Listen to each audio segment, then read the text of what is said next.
ঠাকুরকে পুজো দেওয়া হয়ে গেছে। তারপরে ঘরটার একটু গুছিয়ে নিলাম, গুছিয়ে নিয়ে পরে বাইরে যা রোদ শুয়েছে জামা কাপড়গুলো তো এক্ষুনি সব শুকিয়ে যাবে, 1 ঘন্টাও লাগবে না জামা কাপড় শুকাতে।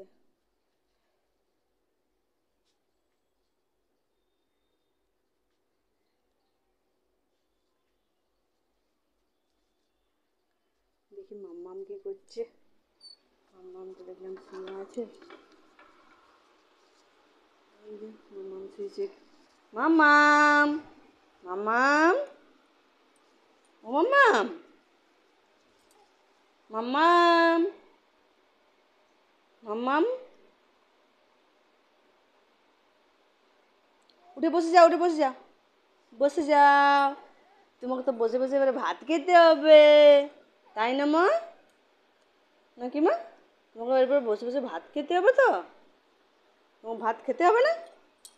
তুমি বসে বসে তো এবারে ভাত খাবে? হ্যাঁ,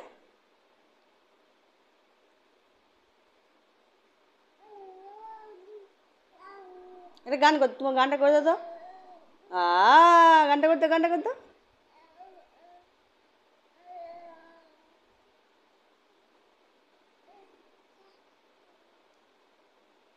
মাম্মাম নিজের মনে খেলুক। আমি এই যে রান্নার জন্যে সব কিছু রেডি করেছি। আজকে ভেবেছি শুধু আলু থালি করব। আলু পোস্ত, আলু ভাজা, আলু বেটে বড়া, আলু মাখা আর আলুর দম। এই যে মাম্মামের স্নান করে দিয়েছি, মাম্মামকে দিয়ে এখন শুই দিলাম। মাম্মাম একটু খেলি খেলি করবে। হাসি দাও তো মাম্মা, হাসো হাসো হাসো হাসো। হাসি পাচ্ছে না, স্নান করে ঠান্ডা লেগেছে।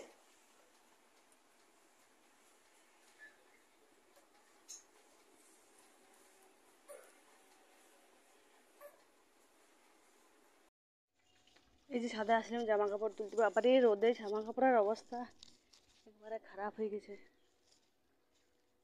সব পাপড় ভাজা হয়ে গেল জামা কাপড়গুলো। গাছগুলো তো রোজ জল দেওয়া হয়, তবু বেচারাদের কি অবস্থা। একটু জল দিয়ে দিই, তারপরে যা হয় হয়।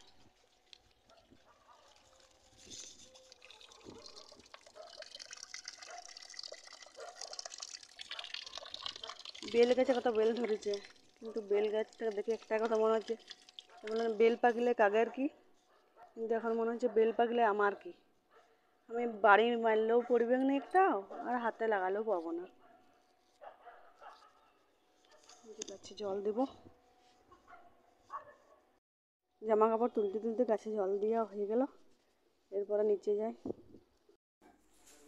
এই যে সন্ধ্যাবেলায় মাম্মামকে নিয়ে একটু বাইরে বেরিয়েছি, যাই একটু বাজার থেকে কিছু দিয়ে আসি, দরকার আছে। ডাক্তার দেখাবে নাকি? আমি একটু মেয়েদের ডাক্তার সংসারে দিনটার উপরে কিছু আনে না সে দেখা যায়। ডাক্তারকে তো ফোন করিয়েছিল। হ্যাঁ, ডাক্তারকে তো ফোন করিয়েছিল। ইয়েটা কী করেছে গো? খারাপ করে গেছে। পুড়িয়ে তাড়িয়ে দিয়েছে কিনা? পুড়িয়ে তাড়িয়ে দিয়েছে কিনা?